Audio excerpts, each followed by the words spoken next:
been 17 years since Ubisoft released the first game that started a franchise that has 13 main games and 17 spin-off games. However, today I'm reviewing the first 3 main games. That series is Assassin's Creed, as you may have already known based off the thumbnail. I'd like to focus on the progression that has been made, and the drastic difference on where the series started and where it later would end up. So as all things go, I'd like to start out with the first Assassin's Creed. The first Assassin's Creed introduces us to the famous Animus, and a character that all players know, Altair. You start this long journey as a master assassin who has become too comfortable. Choices that are made lead to his demotion in the Brotherhood. As you spend the game regaining skills and equipment, you traverse a semi-open world in multiple regions, hunting down enemies of the Creed, also known as the Templars, to earn your place and rank back in the Brotherhood. By the end of the game, you learn that they're just enemies of the headmaster of the assassins. You have become the killer that you've trained to be, but in doing so, your actions and trust have made you a pawn for the master you've put so much trust into. Honestly, back in 2007, this game was a refreshing new experience. However, today the story is lacking, and it made me appreciate the stories of the later Assassin's Creed games. I felt the story needed more to it, and I wasn't as captivated. As for the gameplay in the first Assassin's Creed game, the gameplay was clunky, and it makes sense as the times weren't what they are today. The controls constantly needed adjustments as my girlfriend and I used controller, and I would constantly revert to odd layouts. We constantly hit points where the game just froze, and it made us want to quit constantly. However, looking back, this game offered a whole different experience than what was out there. Being that this game started a franchise that still releases new games as of last year, it was innovational and unlike anything we had ever seen yet. As for my verdict for the first Assassin's Creed game, as of 2024, the only reason to play this game is to gain context. As for rose-tinted nostalgia, this game should be left in 2007. Unless it was remade with the Unity engine and given more content, then I'd say just watch a summary of the story. And now we're moving on to Assassin's Creed 2. The game that set the series ablaze is Assassin's Creed 2, starring the fan favorite Ezio Auditore. The game starts where AC-1 left off with Desmond, the descendant of the characters that you play as, is escaping Extergo, the modern-day Templars, when a ragtag group of assassins bust you and Lucy out. You are placed back into a more comfortable-looking Animus and is born as Ezio. When the game starts, Ezio is a cocky kid with everything going for him. However, by the end of the game, the character has gone through 22 years of learning and pain, in which he is a new person entirely. Watching him go from the boy who swore vengeance on those who murdered his family, to the man who leads by telling those not to follow. Assassin's Creed 2 has a gripping story that honestly, I forgot was so good. It'll keep you captivated the whole time as you watch this character grow into the master assassin he is. As for Assassin's Creed 2's gameplay, during the first few hours of Assassin's Creed 2, the major gameplay improvement that you'll see is the parkour system. As you learn to explore Florence, Italy as Ezio, you'll quickly realize how much smoother and effortless Ezio is to control in comparison to Altair. He is much faster at climbing.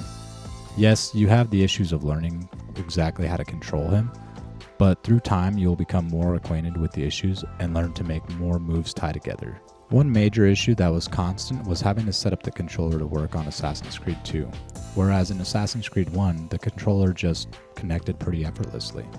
Despite that issue, it can be easily overcome with Steam's controller mapping software and some patience. The combat in Assassin's Creed 2 is much more rewarding and gives you a sense of speed and connection, because parries can now include counters, and timing is now a pivotal thing that is more important to a perfect fight.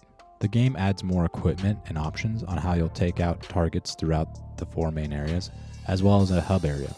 Assassin's Creed 2 introduces a system of money as well, where you can now find treasures, pickpocket, and can pick up loot off of fallen enemies in order to buy better gear and weapons to increase your combat capabilities. They also included side quests that add layers that Assassin's Creed 1 didn't have. Assassin's Creed 2 is a more intricate game in comparison to the first.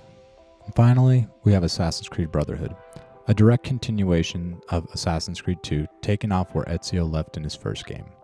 You will spend the next few years in this game learning and assembling an unstoppable brotherhood.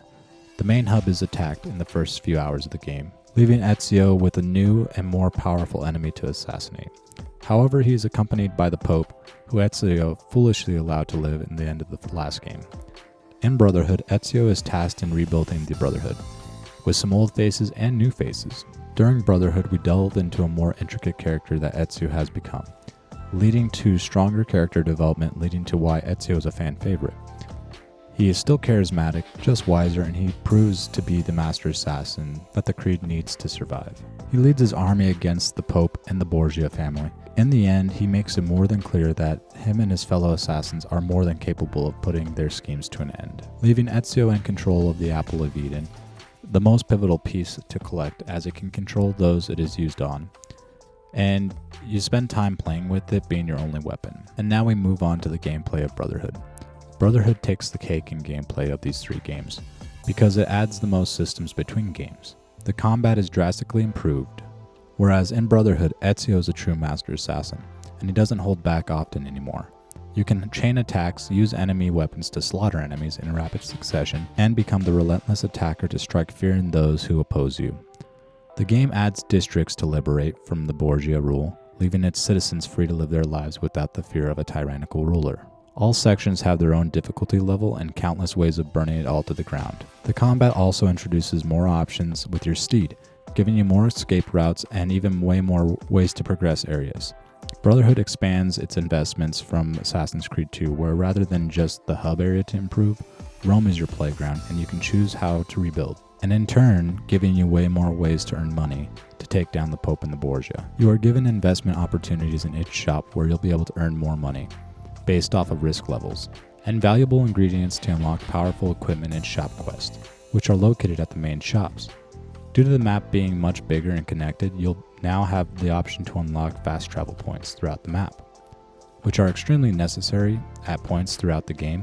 One of the main selling mechanics of the game is the newly enlisted assassins, where you'll be able to run into people in need of help, and in doing so, you'll have gained new allies to use in combat. Whether you want to fight troops in an all-out war or you just need an arrow storm to take out large groups, enlisting and leveling up your crew is highly recommended. If they die, it's permanent, and you must find a recruit to bump up the next in line, leveling them up by sending them on missions, and you're given stats to tell you the likelihood of success. Higher level missions mean more XP and higher rewards. Customization is also expanded upon, as well as giving you more colors based on the places you purchase. You can also customize the members of the Brotherhood from colors to armor to weapons, and the freedom of choice is yours to make. In summary, the first Assassin's Creed game is one I personally wouldn't play unless there is a remake that makes it easier to play and more of a tolerable experience. Until then, I recommend just watching a summary video of the whole game because you aren't missing much there. So I give it a 4 out of 10. As for Assassin's Creed 2, I highly recommend a playthrough if you've never played the older games, as you'll get to experience the emotional story that led Ezio down his father's path. Assassin's Creed 2 offers more game to experience, and it's still a beautiful game for its age. If you want to play with controller, I know it can get frustrating to constantly have to reset your settings. However, the game could be beat within a weekend, so I give Assassin's Creed 2 a 7 out of 10. Finally, Assassin's Creed Brotherhood. I remember this game when it came out, and honestly, it holds up to the test of time. It's visually stunning with gameplay to match, and a story that will make you crave more. The game is truly a highlight of Ubisoft's collection, and one I believe remains near the top, for a good reason. So I give Assassin's Creed Brotherhood a 9 out of 10. I hope this collective review for the first 3 main Assassin's Creed games help you, if you're looking into buying them. I do recommend buying them on sale, because these games are nearly 2 decades old and shouldn't be $20 still.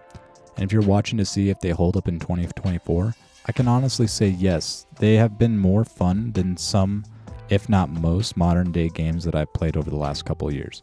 Leave a like, share, and subscribe as I continue to review older games and games that I feel deserve more praise. Comment down below on what your favorite old game is, and give me something new to play or even a memory lane to walk down. Anyways, peace, love, homies.